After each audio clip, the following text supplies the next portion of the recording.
The company raised a significant amount of money, obviously put some into, as you call it, Ethereum, Bitcoin, Solana crap, and I didn't do so well, but that's Bitcoin's great, by the way. oh For the record, Bitcoin's amazing. okay. There are crap coins. Okay. So if we're looking at this, I want to go back many steps, and you guys have both bought into this Bittensor, or I'm probably pronouncing it incorrectly, but anyway, not to worry. I'm very good at pronouncing things incorrectly. Who created it? I meant you mentioned a guy's name called Jacob, and he Mm. had also a cons. Okay, why did he create it? Is it that this might not be the main one? Could there be an opportunity that someone else comes in and does other decentralized AI that blows this out of the water? I'm just thinking from an investor's perspective, Mm. is this the only game in town, or are there other games in town? Or It's there you the go. only and the purest game in town. So when you look at so Const is one of those savants in the world. He's a god level coder. He used to work for Google. He also has a very impressive sort of macroeconomic understanding of the world as well.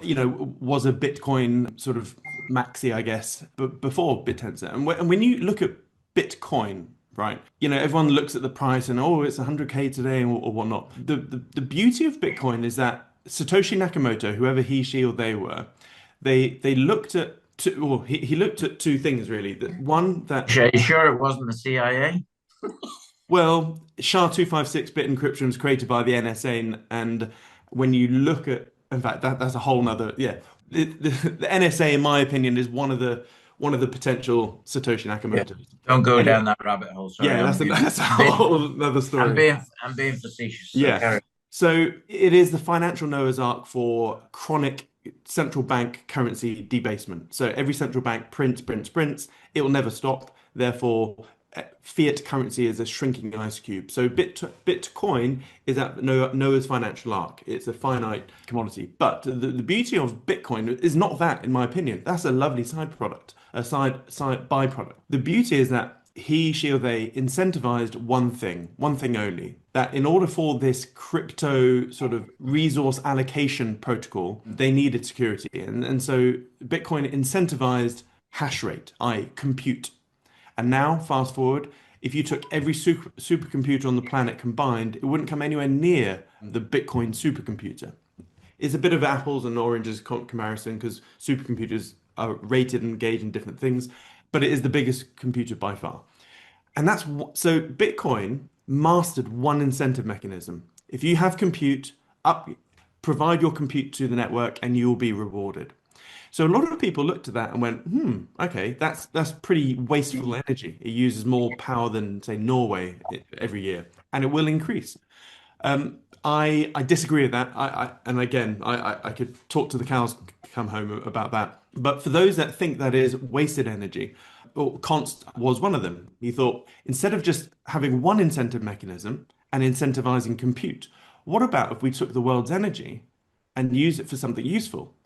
And he saw this growing trend of AI and how it would change the world. And he thought, wait a minute, why don't we create a protocol where you can incentivize intelligence? So you take some of that surplus energy and then you allocate it into something different. So fast forward, and so Bit Tensor right now is basically a resource allocation protocol, and you can incentivize anything you want. So if we take, there's one business that we've worked pretty close with, Subnet 76, which is SafeScan. So this is the world's best optical melanoma detection company on the planet.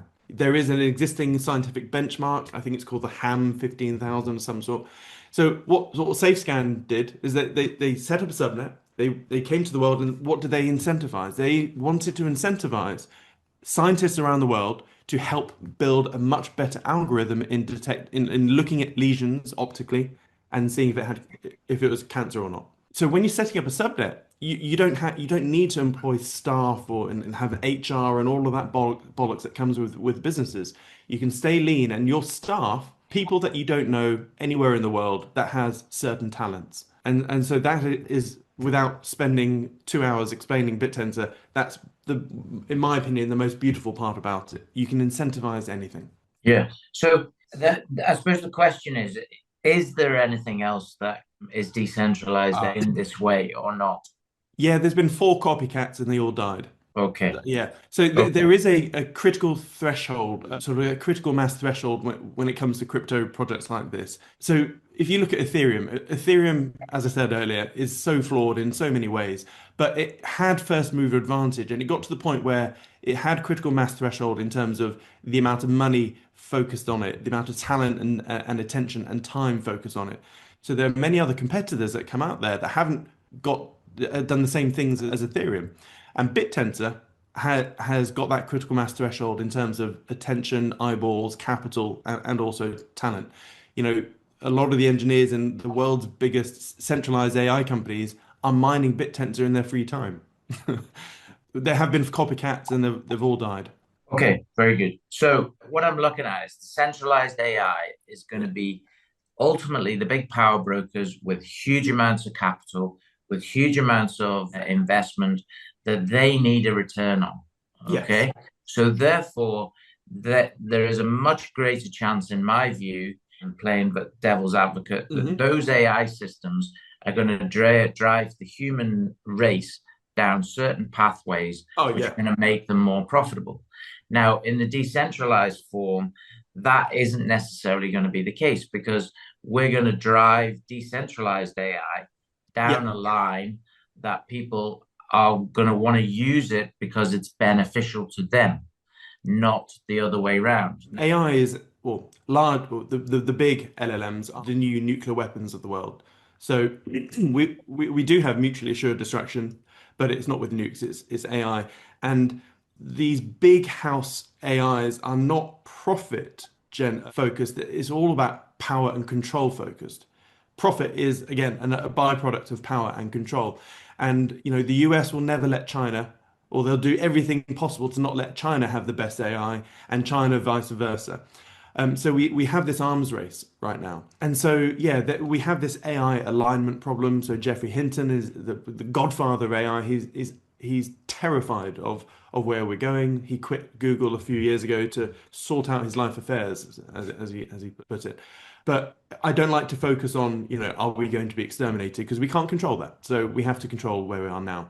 In terms of the profit side, what a lot of people don't know is that these big companies are earning cash like no tomorrow. Like Anthropic, for every $1 that they make, they're burning $5 in costs.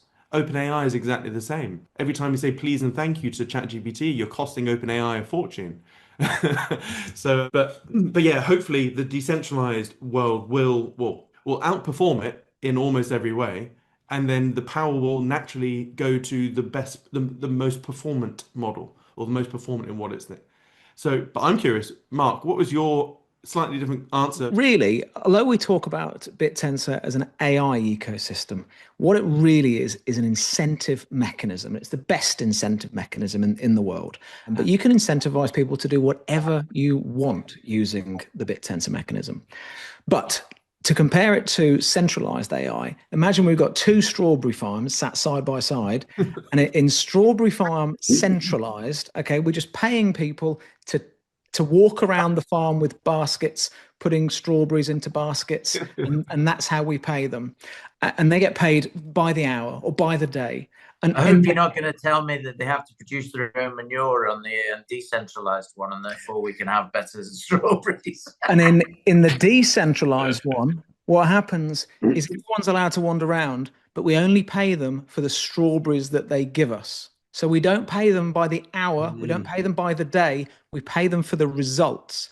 And it's that distinction that results in the decentralized approach being way more efficient, way more cost effective, able to deliver results faster and much more specific than in that centralized approach. That's why we see the big companies throwing lots of money at this and they're growing, but these smaller companies that have set their incentive mechanism correctly are able to catch up with them on way smaller budgets, on way smaller time frames, because they're really specific with what they're looking for. I love Good. that analogy. Mark's strawberry analogy from now on.